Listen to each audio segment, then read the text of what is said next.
Good morning મિત્રો, MD academy weekly current અફેરમાં તમારું હાર્દિક સ્વાગત છે। આજે જે કરંટ અફેર છે મિત્રો, એ આપણા આખા વીક દરમિયાન જે લેક્ચરમાં ભણ્યા એનું રિવિઝન કરવાનું છે। તો મિત્રો મોસ્ટ વેલકમ છે આજે તમારું। તો પહેલા ક્વેશ્ચનની વાત કરવામાં આવે તો કે સમગ્ર વિશ્વમાં કઈ તારીખે પરમાણુ શાસ્ત્રોની નાબૂદી માટે આંતરરાષ્ટ્રીય દિવસની ઉજવણી કરવામાં આવે છે મિત્રો? તો 26 સપ્ટેમ્બરના દિવસે આ દિવસની ઉજવણી કરવામાં આવે છે, પરમાણુ શાસ્ત્રોની નાબૂદી દિવસ માટે। તો મિત્રો આગળ વાત કરવામાં આવે કે આ દિવસ ઉજવવાની શરૂઆત ક્યારે કરવામાં આવી હતી? તો મિત્રો વર્ષ 2014માં સંયુક્ત રાષ્ટ્રની જે સામાન્ય સભા દ્વારા 26 સપ્ટેમ્બરને આ દિવસ તરીકે ઉજવવાનું જાહેર કર્યું હતું મિત્રો। તો કે આ દિવસ ઉજવવાનો હેતુ શું? જેથી કરી જે પરમાણુ શસ્ત્રોનો વધુ પડતો ઉપયોગથી મિત્રો જે માનવ જાતિને વ્યાપક પ્રમાણમાં નુકસાન થાય અને એ નુકસાનને મિત્રો જન સુધી જાગૃતિ લાવવા માટે આ દિવસની ઉજવણી કરવામાં આવે છે, જેથી કરી લોકોમાં તેના માટે સભાનતા કેળવાય।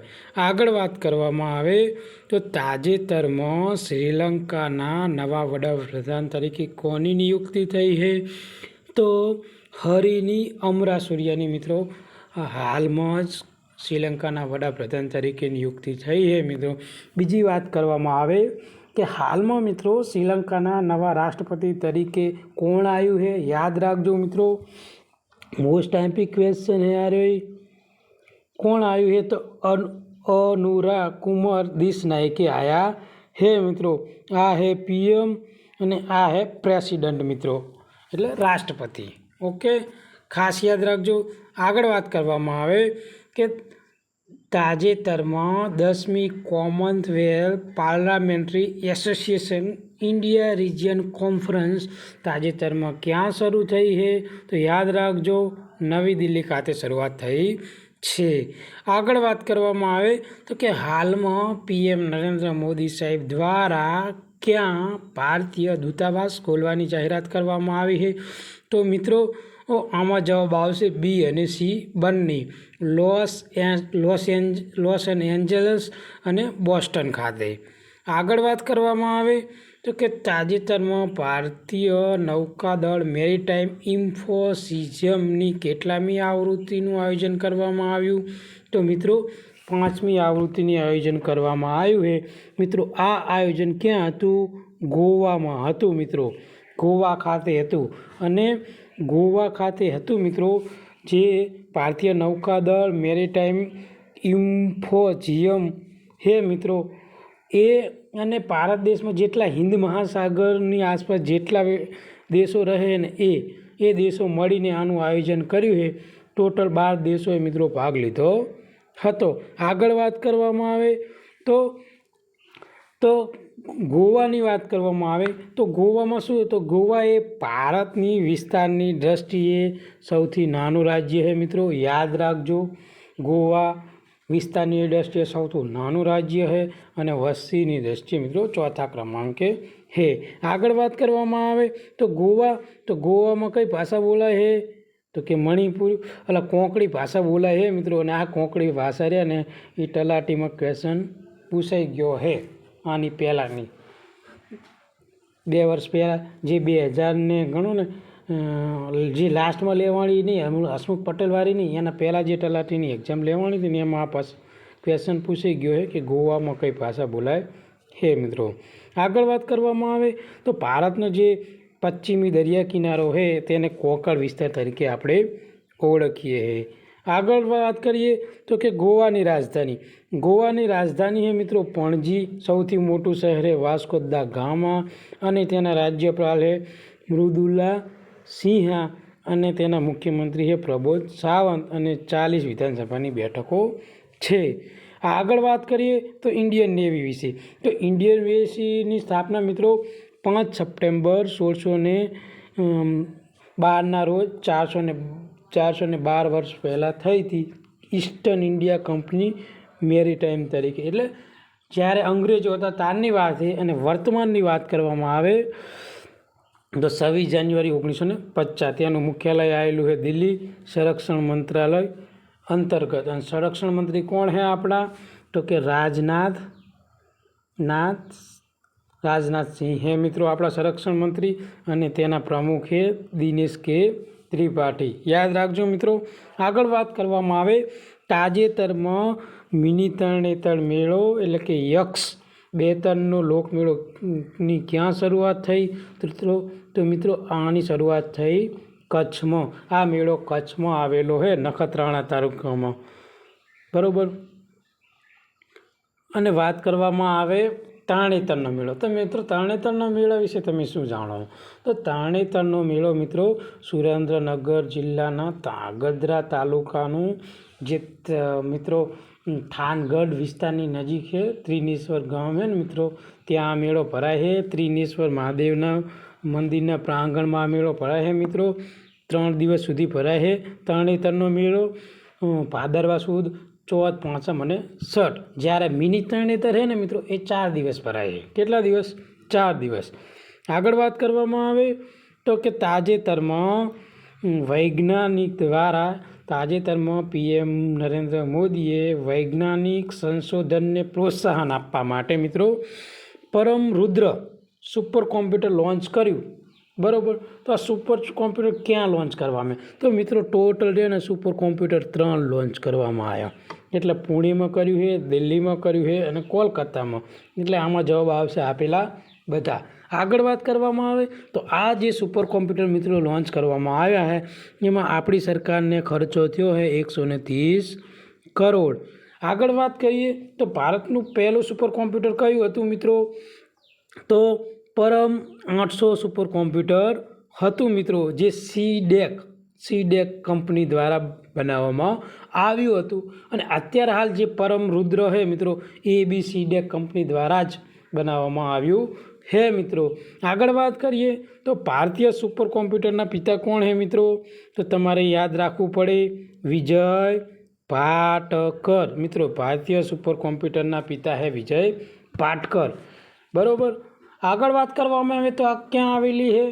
તો પુણેમાં આવેલી છે આ સીડેકવાળી કંપની. ઓકે મિત્રો, યાદ રાખજો. મોસ્ટ આઈએમપી ક્વેશ્ચન છે બધી એક્ઝામમાં લઈને, તો યાદ રાખજો ખાસ કરીને. આગળ વાત કરવામાં આવે તો કે તાજેતરમાં નિર્મલા સીતારમણે એશિયન ઇન્ફ્રાસ્ટ્રક્ચર ઇન્વેસ્ટમેન્ટ બેંકના બોર્ડ ઓફ ગવર્નરની 9મી બેઠકની હાજરી ક્યાં આપી મિત્રો? તો જે આ હાજરી છે ને મિત્રો ઉઝબેકિસ્તાનની રાજધાની છે તાશ્કંદ, ત્યાં એની હાજરી આપી છે મિત્રો. તો યાદ રાખજો, મોસ્ટ આઈએમપી ક્વેશ્ચન છે મિત્રો. અને આ બેંકની સ્થાપના રહીને મિત્રો 16 જાન્યુઆરી 2016ના રોજ થઈ હતી. 16/1/2016ના રોજ થઈ હતી AIIB મિત્રો. અને ટોટલ આમાં 109 દેશો સભ્યો છે મિત્રો. આ એક આંતરરાષ્ટ્રીય નાણાકીય સંસ્થા છે. કઈ છે? નાણાકીય સંસ્થા મિત્રો. તો યાદ રાખજો, મોસ્ટ આઈએમપી ક્વેશ્ચન છે. આગળ વાત કરવામાં આવે તો કે તાજેતરમાં કયા અભિનેતાને ગિનીસ વર્લ્ડ રેકોર્ડથી નવાજવામાં આવ્યા છે? તો ચિરંજીવીને. ઓકે મિત્રો. અને આ જે મિત્રો સન્માન છે ને એ આમિર ખાનના હાથે આલવામાં આવ્યું છે. કોના હાથે? આમિર ખાનના હાથે. એટલે યાદ રાખજો. આગળ વાત કરીએ તો કે તાજેતરમાં ટાટા સ્ટીલે મિત્રો દેશની સૌથી મોટી બ્લાસ્ટ ફર્નેસ એટલે મિત્રો ભઠ્ઠી, બરાબર. જે લોહું, તાંબુ છે મિત્રો, સ્ટીલ છે એને ગરમ કરવા માટે જે ફર્નેસ હોય એ કાર્યરત કરી છે. તો ક્યાં આવશે મિત્રો? તો જે ઓડિશા છે મિત્રો એનું કલિંગનગરમાં. એટલે મોસ્ટ આઈએમપી ક્વેશ્ચન મિત્રો, મોસ્ટ આઈએમપી મિત્રો. આગળ વાત કરવામાં આવે તો ઓડિશા વિશે, તો કે ઓડિશાની રાજધાની શું છે? તો કે મિત્રો ઓડિશાની રાજધાની છે ભુવનેશ્વરમ. ઓકે મિત્રો. આગળ વાત કરીએ કે તાજેતરમાં કયા રાજ્યમાં પ્રથમ ગેસ આધારિત મિત્રો યલહંકા ગેસ પાવર પ્લાન્ટનું કાર્યરત થયો હોય? શેની આધારિત? ગેસ આધારિત, બરાબર મિત્રો. તો ક્યાં થયો છે? તો કર્ણાટકમાં થયો હે મિત્રો. યાદ રાખજો, આ બી ક્વેશ્ચન મોસ્ટ આઈએમપી છે, બરાબર. આગળ વાત કરીએ તો કે એના મુખ્યમંત્રી કોણ? સિદ્ધાર્થ સીતારામન है મિત્રો। રાજધાની है બેંગલુરુ અને એના રાજ્યપાલ है થાવરચંદ ગેહલોત। ઓકે મિત્રો, આગળ વાત કરવામાં આવે મિત્રો તો કે તાજેતરમાં 32મો એકલવ્ય પુરસ્કાર 2024 બરાબર મિત્રો કોની પસંદગી થઈ છે? તો અપેક્ષા રેની પસંદગી થઈ છે મિત્રો। કોની? અપેક્ષા રેની પસંદગી થઈ છે। આગળ વાત કરીએ કે તાજેતરમાં ભારતનો પ્રથમ કાર્બન ટુ મિથાનોલ પાયલોટ પ્રોજેક્ટ તાજેતરમાં ક્યાં કાર્યરત થયો છે? તો મિત્રો મહારાષ્ટ્રનું જે પુણે છે ત્યાં આ પ્રોજેક્ટ કાર્યરત થયો છે મિત્રો। આજે મિત્રો જે આ બી લેક્ચરની તમારે PDF જોતી હોય તો મારી ટેલિગ્રામ ચેનલમાંથી તમને મળી જશે, તો ખાસ યાદ રાખજો। આગળ વાત કરવામાં આવે તો કે તેના ગવર્નર કોણ છે? તો તેના ગવર્નર છે મિત્રો CP રાધાકૃષ્ણ અને તેની રાજધાની છે મુંબઈ, મહારાષ્ટ્રની વાત છે મિત્રો બરાબર। અને એના મુખ્ય પ્રધાન છે CM કોણ છે? એકનાથ શિંદે। ભાષા બોલાય છે મરાઠી અને ટોટલ 36 જિલ્લાઓ છે મિત્રો।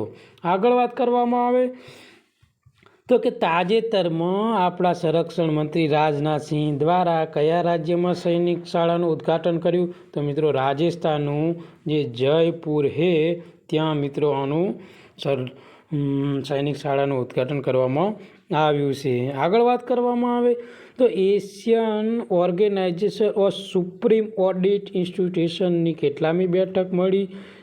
જેનું તાજેતરમાં Asian organisation of supreme audit ઇન્સ્ટિટ્યુશનની 16મી એસેમ્બલીનું ઉદ્ઘાટન કોણે કર્યું? તો આપણા જે રાષ્ટ્રપતિ છે દ્રૌપદી મુર્મુ એમના દ્વારા કરવામાં આવ્યું છે। આગળ વાત કરીએ કે ઉત્તર પ્રદેશની પ્રથમ અનુસૂચિત એરલાઇન્સ કઈ છે જેને તાજેતરમાં ઉડ્ડયન મંત્રાલય દ્વારા મંજૂરી આપવામાં આવી છે? તો શંખ એરલાઇનને મિત્રો મંજૂરી આપવામાં આવી છે મિત્રો। આગળ વાત કરવામાં આવે તો કે તાજેતરમાં કયા શહેરમાં ચાલતી 150 વર્ષ જૂની ઐતિહાસિક ટ્રામ બંધ કરવાનો નિર્ણય લેવામાં આવ્યો છે? તો મિત્રો કોલકાતામાં। મિત્રો ટ્રામ એટલે શું? એક પ્રકારની તમે શું મિની ટ્રેન ગણી શકો જેના પાટા જમીન ઉપર ના હોય, જમીનની અંદર હોય અને 2 કે 3 ડબ્બા હોય। શહેરમાં જે આપણે EMTS BRTS ચાલે ને એવી રીતે શહેરમાં ટ્રાન્સપોર્ટેશન માટે લોકો આ એક જગ્યાથી બીજી જગ્યાએ માટે જઈ શકે એના માટે આ ટ્રામનો ઉપયોગ થાય છે મિત્રો। આ ઉપરાંત આ રહીને એકદમ ધીમી સ્પીડે હેડતી હોય મિત્રો, ખાસ યાદ રાખજો કોલકાતામાં। આગળ વાત કરવામાં આવે તો મિત્રો કે QS ગ્લોબલ રેન્કિંગ 2025 વિશ્વની ટોચની 120 સ્કૂલોમાંથી ભારતની કેટલી સંસ્થાને સ્થાન મળ્યું છે મિત્રો? તો ભારતની ટોટલ 4 સંસ્થાને સ્થાન મળ્યું છે। પહેલી છે મિત્રો IIM કોલકાતા બરાબર, કોલકાતા બરાબર। બીજી છે IIM અમદાવાદ બરાબર અને ત્રીજી છે મિત્રો IIM બેંગલુરુ બરાબર અને ચોથી છે મિત્રો Indian school of business Hyderabad બરાબર મિત્રો। આ 4 સ્કૂલને સ્થાન મળ્યું છે મિત્રો। તો મિત્રો બીજી વાત કરવામાં આવે તો કે મિત્રો કોલકાતા વિશે વાત કરીએ તો મિત્રો પશ્ચિમ બંગાળની રાજધાની છે। આગળ વાત કરવામાં આવે તાજેતરમાં કે ચર્ચામાં રહેલ ભવિષ્ય માટે સમજૂતી શેના સંબંધિત છે? તો મિત્રો યુનોના સંબંધિત છે મિત્રો। આગળ વાત કરવામાં આવે તો કે યુનો શું છે? તો કે યુનાઇટેડ નેશન્સ મિત્રો એનું ફૂલ ફોર્મ છે યુનોનું। યુનાઇટેડ નેશન મિત્રો એનું ફૂલ ફોર્મ છે। પછી એક રાજકીય આંતરરાષ્ટ્રીય સંસ્થા છે। એનો હેતુ શું મિત્રો? કે યુનોનો હેતુ શું? તો કે યુનોનો હેતુ એ છે કે આંતરરાષ્ટ્રીય શાંતિ અને સુરક્ષા જાળવવા માટે રાષ્ટ્રો વચ્ચે મૈત્રીપૂર્ણ સંબંધો વિકસાવે છે મિત્રો। આગળ વાત કરવામાં આવે તો કે યુનોમાં ટોટલ મિત્રો 193 દેશ છે સભ્ય। આ ઉપરાંત 2 ઓબ્ઝર્વર કન્ટ્રી છે અને એના હાલના અધ્યક્ષ કહેવાય ને યુનોના મિત્રો તો એન્ટોનિયો ગુટેરેસ છે મિત્રો।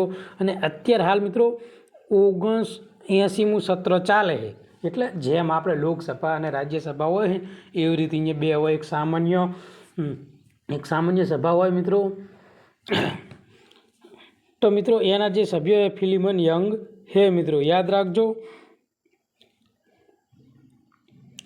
મિત્રો.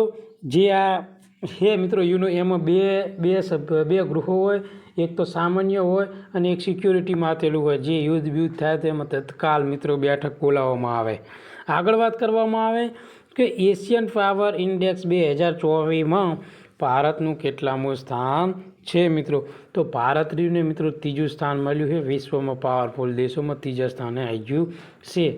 આ ઇન્ડેક્સનું કહેવું એવું છે મિત્રો. અને પહેલા ક્રમાંકે છે મિત્રો ઓસ્ટ્રેલિયા, મિત્રો પહેલા ક્રમે છે અમેરિકા USA, બીજા ક્રમે છે મિત્રો ચાઇના, ત્રીજા ક્રમે આપણું ભારત, ચોથા ક્રમે જાપાન. અને આ રિપોર્ટ લવલી ઇન્સ્ટિટ્યૂટ ઓસ્ટ્રેલિયા દ્વારા બહાર પાડવામાં આવ્યો હોય. આગળ વાત કરવામાં આવે તો કે તાજેતરમાં પ્રહલાદ જોશીએ ઇથોનોલ ઉત્પાદન વૈશ્વિક સ્તરે કયું સ્થાન હાંસિલ કર્યું છે? તો આમાં બી ત્રીજું જ આવશે. ખાસ યાદ રાખજો ઇથોનોલ મિત્રો, ઇથોનોલના ઉત્પાદનમાં. અને વાત કરવામાં આવે તો ઇથોનોલનું અણુસૂત્ર શું છે મિત્રો? CH2OH છે મિત્રો, યાદ રાખજો. મોસ્ટ ટાઈમ્પી ક્વેશ્ચન છે. કયું સ્થાન હાંસલ કર્યું છે? તો ત્રીજું. ઇથોનોલ શેમાંથી બને મિત્રો? તો શેરડીમાંથી બને.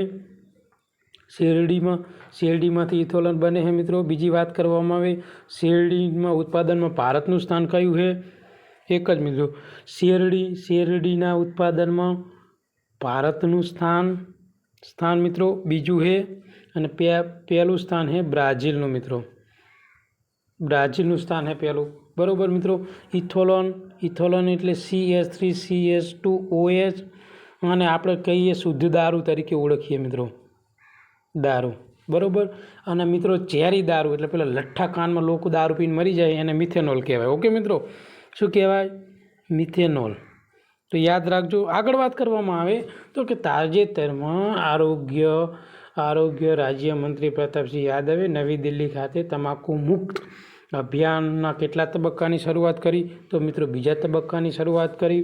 તમાકુ મુક્ત અભિયાન ઉપરથી આપણે યાદ કરીએ તો 31 મે વિશ્વ તમાકુ દિવસ. બરાબર મિત્રો, યાદ રાખજો. અને આ રહ્યું ને સમગ્ર અને ગુજરાતમાં મિત્રો આ જે અભિયાનની શરૂઆત અમદાવાદથી થઈ છે. અને ટોટલ મિત્રો આ અભિયાન રહ્યું ને 60 દિવસ સુધી ચાલશે. કેટલા દિવસ? 60 દિવસ સુધી ચાલશે. આગળ વાત કરવામાં આવે કે તાજેતરમાં કોણે વર્ષ 2025થી દરિયાઈ પહેલ મૈત્રીની શરૂઆત કરવામાં આવી છે? તો મિત્રો યાદ રાખજો ક્વાડ દ્વારા આ પહેલ શરૂઆત કરવામાં આવી છે મિત્રો. મૈત્રી પહેલની શરૂઆત ક્વાડ દ્વારા 2025થી કરવામાં આવશે મિત્રો.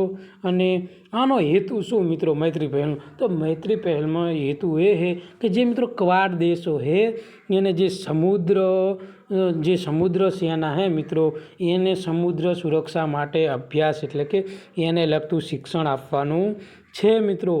સમુદ્ર સુરક્ષાને લગતું. બરાબર. તો ખાસ યાદ રાખજો એનો હેતુ છે સમુદ્ર સુરક્ષાને લગતું શિક્ષણ આપવાનું. આગળ વાત કરવામાં આવે તો ક્વાડમાં મિત્રો કેટલા દેશો છે? ટોટલ 4 દેશો છે.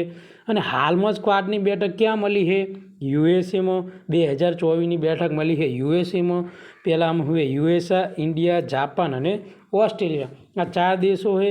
અને 2025ની બેઠક યોજાશે ભારતમાં. એટલે યાદ રાખજો IMP છે મિત્રો, IMP ક્વેશ્ચન છે. બરાબર. અને હાલ સૌથી વધુ કોઈ ચર્ચામાં હોય ને તો મિત્રો ક્વાડ છે.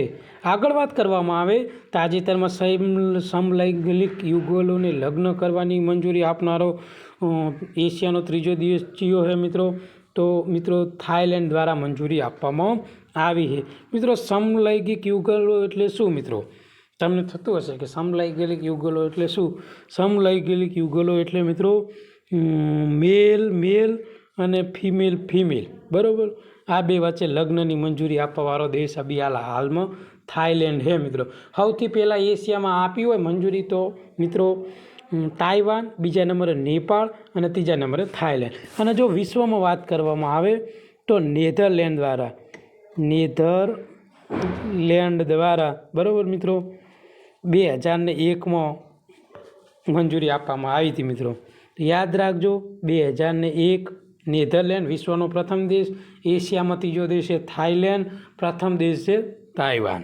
ઓકે મિત્રો, આગળ વાત કરવામાં આવે તો કે તાજેતરના વાયુસેનાના નાયબ વડા તરીકે કોની નિયુક્તિ થઈ છે? મિત્રો યાદ રાખજો, SP ધારકરની નિયુક્તિ થઈ છે. આગળ વાત કરવામાં આવે તો સ્થાપના કે ઇન્ડિયન એરફોર્સ એટલે કે વાયુસેનાની સ્થાપના થઈ હતી 8 ઓક્ટોબર 1932ના દિવસે, બરાબર. અને આ 8 ઓક્ટોબરના લીધે આપણે એરફોર્સ દિવસ તરીકે ઉજવીએ. આ બી સંરક્ષણ મંત્રાલય અંતર્ગત આવે અને જેનું હેડક્વાર્ટર છે દિલ્હીમાં. આગળ વાત કરવામાં આવે તો કે તાજેતરમાં બહાર પાડવામાં આવેલ ગ્લોબલ ઇનોવેશન ઇન્ડેક્સ 2024માં ટોચ ઉપર કોણ રહ્યું છે? તો મિત્રો 2024માં સ્વિટ્ઝરલેન્ડ ટોચ ઉપર રહ્યું છે મિત્રો. પહેલા નંબરે સ્વિટ્ઝરલેન્ડ છે મિત્રો. તો આગળ વાત કરવામાં આવે તો કે બીજા કયા દેશો છે? તો પહેલા નંબરે છે મિત્રો, તમે અહીંથી જોઈ શકો કે સ્વિટ્ઝરલેન્ડ, બીજા નંબરે સ્વીડન, ત્રીજા નંબરે USA, ચોથા નંબરે છે UK અને પાંચમા નંબરે છે સિંગાપોર. હવે તમને થતું હશે તો કે ભારતનું સ્થાન કયું છે મિત્રો? તો મિત્રો આમાં ભારતનું સ્થાન છે 39મું મિત્રો. કયું? 39મું ભારતનું સ્થાન છે મિત્રો. ટોટલ મિત્રો 133 દેશોએ એનો આ રિપોર્ટ છે મિત્રો. એમાંથી ભારતનું સ્થાન છે 39મું, બરાબર. ભારતનું સ્થાન કયું છે? 39મું. ઓકે. અને કે 2023ની વાત કરીએ, બરાબર, તો ભારતનું સ્થાન હતું 40મું. એટલે એક ક્રમનો વધારો થયો છે મિત્રો. યાદ રાખજો, એક ક્રમનો વધારો થયો છે. આગળ વાત કરવામાં આવે કે તાજેતરમાં ભારતની પ્રથમ પેપરલેસ ચૂંટણી ક્યાં યોજાઈ હતી? તો મધ્યપ્રદેશ. ઓકે મિત્રો. આગળ વાત કરવામાં આવે તો મધ્યપ્રદેશની રાજધાની છે ભોપાલ મિત્રો. મધ્યપ્રદેશની રાજધાની છે ભોપાલ. એના ગવર્નર છે મંગુભાઈ પટેલ અને મુખ્યમંત્રી છે મિત્રો શિવરાજસિંહ ચૌહાણ. મહારાષ્ટ્ર રાજ્યની વાત કરવામાં આવે તો મધ્યપ્રદેશ રાજ્યની વાત કરવામાં આવે તો તેને મહારાષ્ટ્ર, ગુજરાત, ઉત્તર પ્રદેશ, છત્તીસગઢ અને રાજસ્થાનની સરહદ અડે છે મિત્રો. આગળ વાત કરવામાં આવે તો કે તાજેતરમાં નાર્કોટિક્સ કંટ્રોલ બ્યુરોના મહાનિર્દેશક તરીકે કોની નિયુક્તિ થઈ છે? તો યાદ રાખજો, અનુરાગ ગર્ગની નિયુક્તિ થઈ છે મિત્રો. આગળ વાત કરવામાં આવે તાજેતરમાં મિસ યુનિવર્સ ઇન્ડિયા 2024નો ખિતાબ કોણે જીત્યો હોય? તો રિયા સિંઘાએ આ ખિતાબ જીત્યો છે મિત્રો. ઓકે.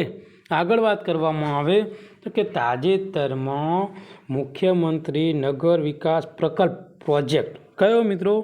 મુખ્યમંત્રી નગર વિકાસ પ્રકલ્પ પ્રોજેક્ટ કોના દ્વારા શરૂ કરવામાં આવ્યો છે? તો ત્રિપુરાની રાજધાની છે અગરતલા, બરાબર. આગળ વાત કરવામાં આવે કે તાજેતરમાં UN inter agency task force award કોને મળ્યો છે મિત્રો? તો આ એવોર્ડ મળ્યો છે ICMR. IC એટલે Indian council of medical research. Okay મિત્રો. એક જ મિત્ર, શું નામ? ICMR એટલે Indian council medical research. Okay મિત્રો, યાદ રાખજો, પૂછાઈ શકે છે ફૂલ ફોર્મ. આગળ વાત કરવામાં આવે કે દર વર્ષે કયા દિવસને અંત્યોદય દિવસ તરીકે ઉજવવામાં આવે છે? મિત્રો યાદ રાખજો, 25 સપ્ટેમ્બર. IMP ક્વેશ્ચન છે, ઘણીવાર એક્ઝામમાં પૂછાઈ ગયો છે. અંત્યોદય દિવસ કોની જન્મ જયંતિના દિવસે? તો પંડિત દીનદયાળ ઉપાધ્યાય. પંડિત દીનદયાળ ઉપાધ્યાય. ઓકે મિત્રો, યાદ રાખજો. આગળ વાત કરવામાં આવે તો કે તાજેતરમાં ગ્લોબલ ક્લાઇમેટ લોસ એન્ડ ડેમેજના ફંડનું પ્રથમ ડિરેક્ટર તરીકે કોની નિયુક્તિ થઈ છે? તો ઇબ્રાહિમ શેખની નિયુક્તિ થઈ છે મિત્રો. ઓકે. આગળ વાત કરવામાં આવે તો કે ગુજરાતની પ્રથમ ને એકમાત્ર સૂર્ય ઘડિયાળ ક્યાં આવેલી છે? તો મિત્રો આ સૂર્ય ઘડિયાળ આવી છે પાટણ ખાતે મિત્રો, એ પાટણનું સાયન્સ સેન્ટર ખાતે આ ઘડિયાળ આવેલી છે અને જે આપણો સમય રેખા છે એના કરતાં 30 મિનિટ પાછળ ચાલે છે મિત્રો। સમય રેખા આપણી મિત્રો ક્યાંથી જાય છે તો કે યુપીનું જે પેલું પ્રયાગરાજ છે ને મિત્રો, પ્રયાગ રાજ પરથી પસાર થાય છે। ટોટલ 5 રાજ્યોમાં પસાર થાય છે। એમાં એક લઈ લો કે એની શોર્ટકટ કી છે આંધીમાં છત્રી ઉડી। તો આ ઉપર આંધી ઉપરથી આંધ્રપ્રદેશ મિત્રો, માં ઉપરથી મધ્યપ્રદેશ, છત્રી ઉપરથી છત્તીસગઢ, ઉડી ઉપર ઉડીચ્છા, બરાબર। અને મિત્રો આગળ વાત કરવામાં આવે અને યુપી મિત્રો આગળ વાત કરીએ કે તાજેતરમાં નામીબિયામાં 700 પ્રાણીના જીવ બચાવવા માટે અમદાવાદનું કયું ગ્રુપ મદદ કરશે તો મિત્રો તપોવન યુથ એલ્યુમિનિયમ નામનું ગ્રુપ મદદ કરશે। 17 મેટ્રિક ટન અનાજ નામીબિયા મોકલવાનું મિત્રો, ઓકે, યાદ રાખજો। આગળ વાત કરીએ કે હાલમાં ભારતની પહેલી વંદે મેટ્રો ટ્રેનનું નામ બદલીને શું રાખવામાં આવ્યું છે તો નમો ભારત રેબિટ ટ્રેન રાખવામાં આવ્યું છે મિત્રો। આગળ વાત કરવામાં આવે તો કે હાલમાં દેશમાં ભ્રૂપ પ્રત્યારોપણ પદ્ધતિ દ્વારા દેશમાં પ્રથમ વૈચાર્યનો જન્મ આપ્યો, એનું નામ શું છે તો મિત્રો રાજ શીતલ, ઓકે, એનું નામ છે રાજ શીતલ। અને આ જે છે ને મિત્રો એ રાજસ્થાનનું બીકાનેર ખાતે જે અશ્વ સંશોધન સંસ્થા છે ને, રાષ્ટ્રીય અશ્વ સંશોધન સંસ્થા, ત્યાંના જે વૈજ્ઞાનિકો છે ને એને આરી સફળતા મળી અને આ વસેરો રહ્યો મિત્રો 100% સ્વસ્થ છે, બરાબર। આગળ વાત કરવામાં આવે કે હાલમાં ખેડૂતને સમર્થન અને પ્રોત્સાહન આપનાર ઉત્સવ હાર્વેસ્ટ ફેસ્ટિવલ કયા દેશ દ્વારા ઉજવણી કરવામાં આવી તો મિત્રો આ ફેસ્ટિવલની ઉજવણી ચીન દ્વારા કરવામાં આવી છે મિત્રો। આગળ વાત કરવામાં આવે કે હાલમાં કયા દેશ પાસેથી $3 અબજ ખર્ચે 31 ગાર્ડિયન ડ્રોન, જ્યાં મિત્રો 31 ગાર્ડિયન ડ્રોન ખરીદશે તો મિત્રો યાદ રાખજો અમેરિકા પાસેથી આ ખરીદવાના છે મિત્રો। આગળ વાત કરવામાં આવે તો કે તાજેતરમાં ભારત સરકારે પ્રથમ રાષ્ટ્રીય સુરક્ષા સેમી કંડક્ટર મેન્યુફેક્ચરિંગ પ્લાન્ટ પ્રથમ રાષ્ટ્રીય સુરક્ષા સેમી કંડક્ટર મેન્યુફેક્ચરિંગ પ્લાન્ટ શક્તિ, બરાબર, સ્થાપવા માટે કોની સાથે કરાર કર્યા છે તો મિત્રો એ બી યાદ રાખજો, USA સાથે, ઓકે। અને શક્તિ શું છે? સ્વદેશી મિત્રો, આ શક્તિ નામ ઉપરથી યાદ કરો આપણા દેશનું સૌ પ્રથમ સ્વદેશી માઇક્રો પ્રોસેસર એ પણ શક્તિ જ છે, એટલે યાદ રાખજો। અને આ જે માઇક્રો પ્રોસેસર શક્તિ છે ને એકવાર એક્ઝામમાં ક્વેશ્ચન પૂછી ગયો છે મિત્રો, ઓકે। આગળ વાત કરવામાં આવે કે તાજેતરમાં OAGના ટોપ 50 મેગા હબ એરપોર્ટની યાદીમાં દિલ્હી એરપોર્ટને કેટલામું સ્થાન મળ્યું છે મિત્રો? દિલ્હી એરપોર્ટને સ્થાન મળ્યું છે 24મું। દિલ્હી એરપોર્ટનું નામ છે ઇન્દિરા ગાંધી ઇન્ટરનેશનલ એરપોર્ટ। આ સિવાય મિત્રો ટોટલ આ 50માંથી 50 છે ને એમાંથી ભારતના છે 2, એક છે દિલ્હી, બરાબર, અને બીજું છે મુંબઈનું કયું? Chhatrapati Shivaji international airport, okay મિત્રો, ખાસ યાદ રાખજો। આગળ વાત કરવામાં આવે તાજેતરમાં ઓસ્કાર 2025 માટે ભારતમાં સત્તાવાર પ્રવેશ થનારી ફિલ્મ કોણ છે? લાપતા લેડી, જેના નિર્માતા કોણ છે? આમિર ખાન, બરાબર, અને એની એક્સ પત્ની કિરણ રાવ, ઓકે। આગળ વાત કરીએ તાજેતરમાં કેન્દ્ર સરકાર દ્વારા ઝારખંડ હાઈકોર્ટના મુખ્ય ન્યાયાધીશ તરીકે કોની નિયુક્તિ થઈ છે તો તે થઈ છે SS રામચંદ્ર રાવની, ઓકે। આગળ વાત કરીએ કે international day of sine language ક્યારે ઉજવવામાં આવે છે મિત્રો